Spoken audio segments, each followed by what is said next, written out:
Welcome to our channel. Today we how to configure Jira automation rules for release checklists, complete guide step by step clearly.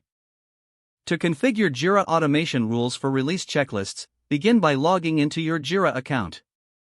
Navigate to your project dashboard where the automation will be applied.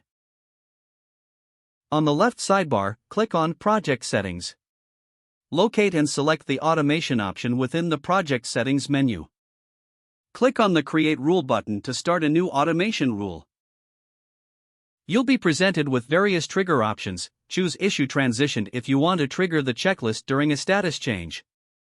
Specify the status that will trigger the automation, such as moving to Ready for Release.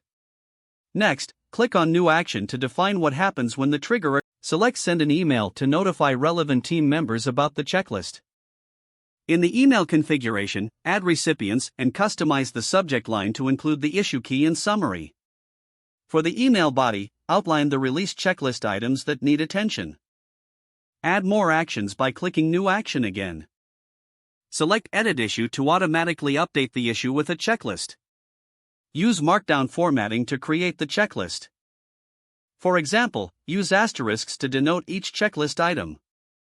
Once you have added all the relevant checklist items, click Save. You can also add conditions if you want to tailor the automation further. Conditions can limit the rule to only specific issues, such as those that have a certain label.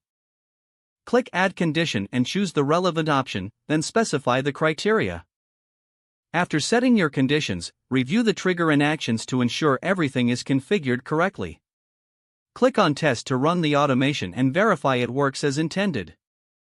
Once testing is complete, click Publish to activate the rule.